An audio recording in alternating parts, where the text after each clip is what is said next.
جی ہمیں توقع ہے، یقین نہیں ہے.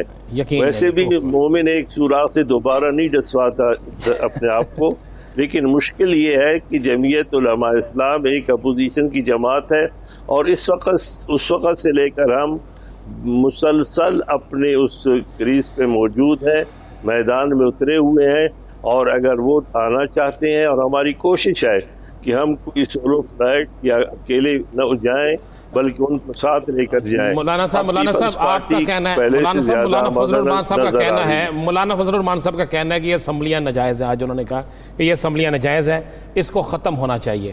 ہم یعنی ان کا بالکل واضح کہنا ہے کہ کوئی اسمبلی کے اندر تبدیلی نہیں، کوئی تحریک عدم اعتماد نہیں، صرف اسمبلیاں ختم ہونی چاہیے.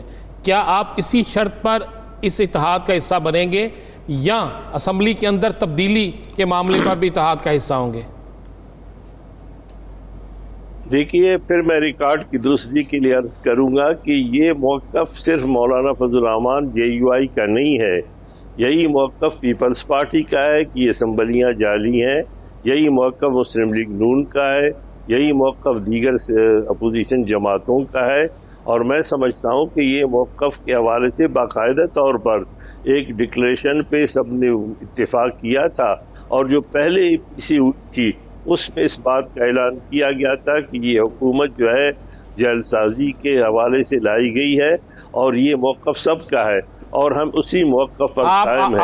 آپ اس جعلی حکومت کا حصہ، آپ اس جعلی حکومت سے، اب چونکہ فائنل ہو گیا، آپ اس جعلی حکومت یا جعلی اسمبلی سے استعفے دینے جا رہے ہیں؟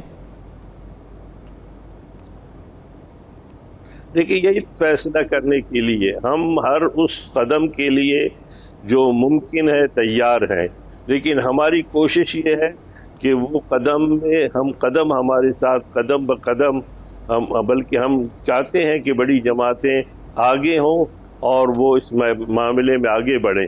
حافظ صاحب، شہباز شریف صاحب کافی عرصہ چپ رہے ہیں. اگر آپ گزشتہ کچھ مہینوں کی بات دیکھیں تو ان کے جو بیانات بھی تھے، اکا دکا جو بیانات تھے، وہ مبہم سے تھے. لیکن کل مولانا صاحب سے ملاقات ہونے کے بعد ایسا کیا ہوا کہ وہ تحریک کے لیے بھی آمادہ ہو چکے ہیں، دھرنے کے لیے بھی آمادہ ہو چکے ہیں، اور آج بلاول بھٹو زرداری سے ملاقات کے بعد بھی وہ کافی گرم جوشی سے بات کر رہے تھے؟ دیکھیے جی، ہماری اطلاعات تو یہی ہے کہ یہاں پر شروع میں وہ آمادہ تو نہیں تھے، لیکن جناب نواز شریف صاحب، بڑے میاں صاحب نے شاید ان کو مجبور کیا تھا. اور اب بھی ہماری اطلاعات یہ ہے کہ اس حوالے سے بھی، کیونکہ اس سے پہلے جناب بلاول بھٹو صاحب جو ہے وہ پہنچے تھے لاہور اور ایک ہفتہ قیام کیا، لیکن وہاں پر ان کی ملاقات نہیں ہو سکی. لیکن اب بھی میں بالکل ایک سیاسی ورکر کی حیثیت سے، ہم نے اپنی پارٹی کے زعماء اور ساتھیوں سے بھی بات کی ہے.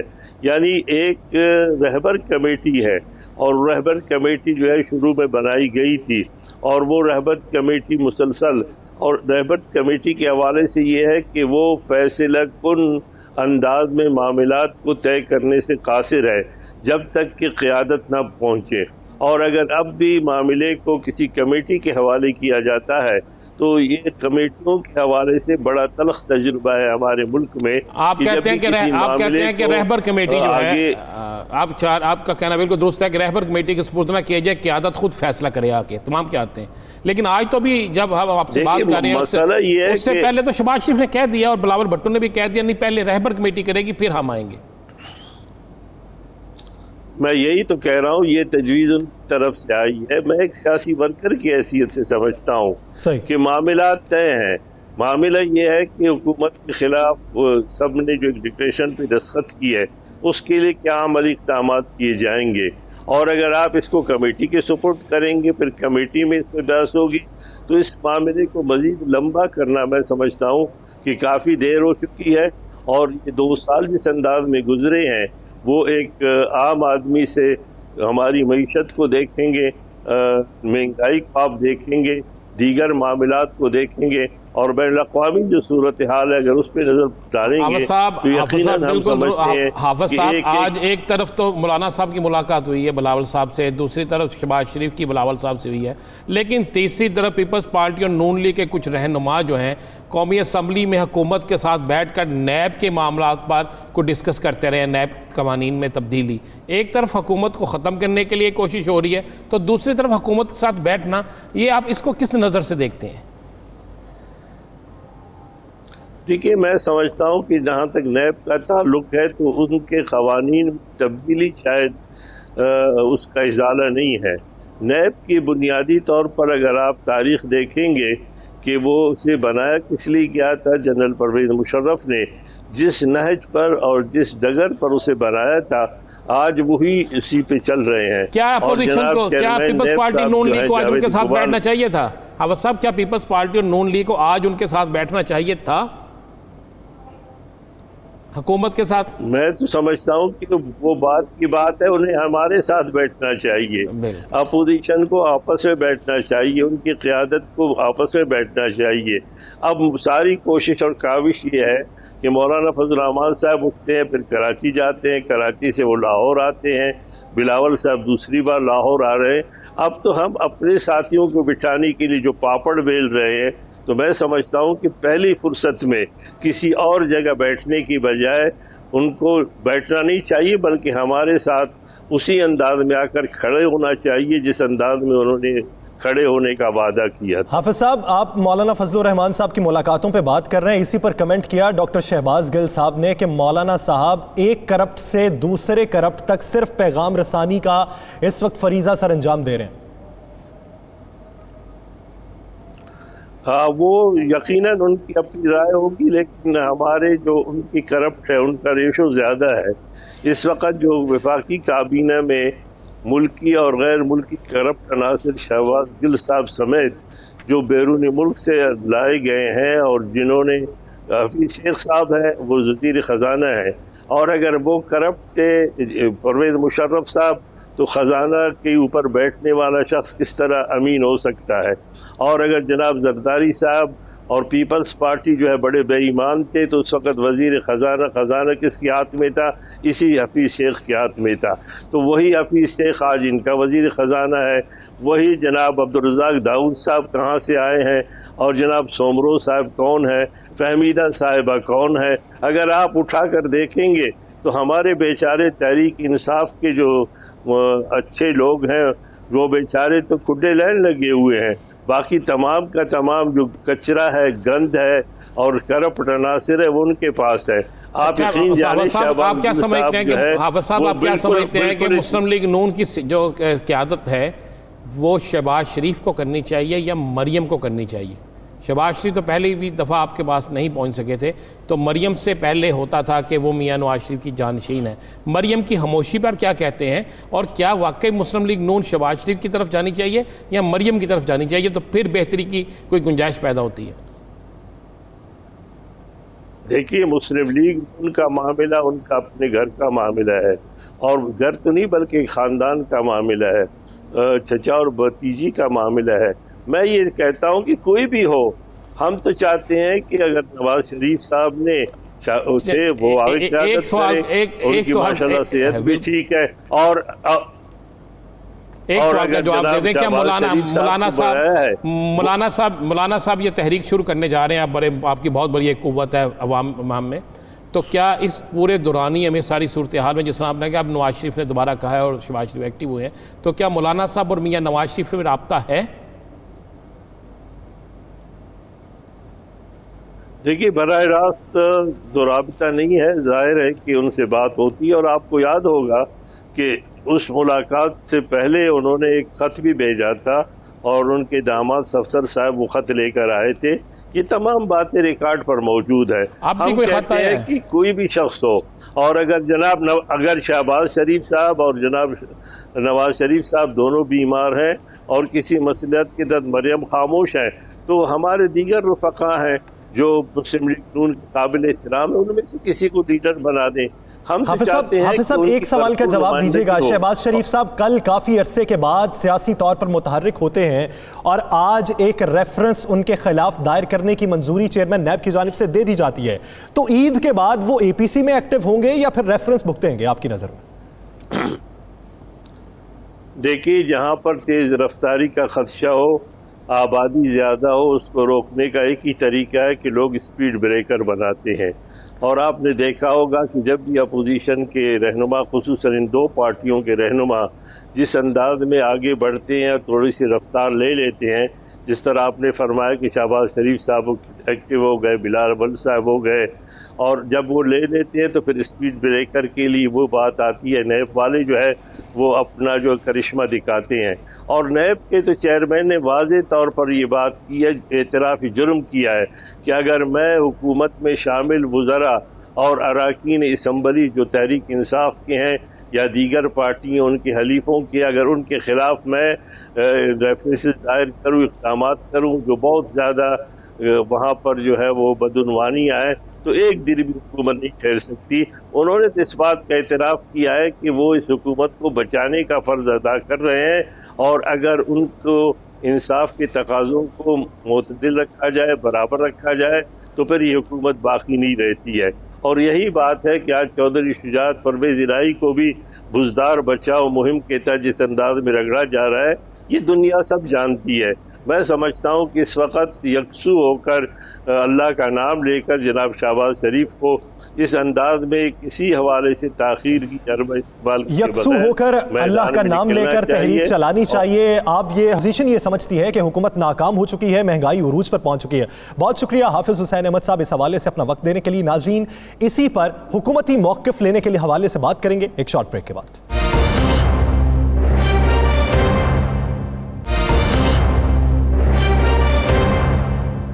Welcome back. ناظرین, اپوزیشن تو متحرک ہو چکی ہے. کیا حکومت کو کسی مسائل کا سامنا ہے؟ کیا حکومت پریشان ہے؟ اسی پر بات کرنے کے لیے وزیر اطلاعات پنجاب فیاض الحسن چوہان صاحب نے ہمیں جوائن کیا. چوہان صاحب, بہت شکریہ آپ کے وقت کا. چوہان صاحب, لاہور تو سیاسی ڈیرا بن چکا ہے. کل سے ملاقاتوں کا ایسا سلسلہ جاری ہے کہ بھرمار لگی ہوئی ہے, پریس کانفرنسز ہو رہی ہیں, عید کے بعد لاہے عمل طے کرنے کا کہا جا رہا ہے. کوئی پریشانی دکھائی دیتی ہے یا پھر یہ رونق میلہ ہے آپ کی نظر میں؟ بسم اللہ الرحمن الرحیم.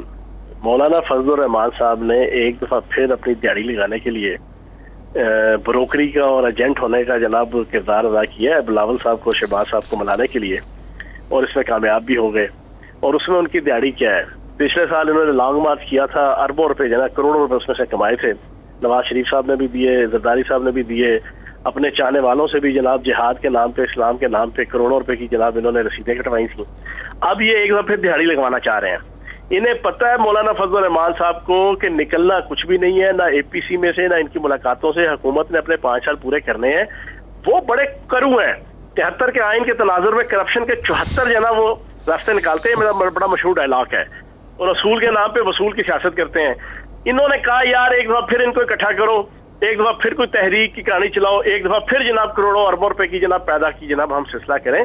تو جناب مولانا فضل الرحمان صاحب نے اپنی دیہڑی لگانے کے لیے ایجنٹ اور بروکر بن کے آج 2 نیب زدہ اور احتساب زدہ سیاستدانوں کو ملا دیا ہے. اور آنکھیں دیکھنے والی تھی شہباز شریف صاحب کی نا پریس کانفرنس کے وقت, یقین جانے وہ بڑا تیرا سا آدمی ہوتا ہے نا, جو اندر سے کچھ اور ہوتا ہے, باہر سے کچھ اور ہوتا ہے, دائیں سے کچھ اور ہوتا ہے, بائیں سے کچھ اور ہوتا ہے.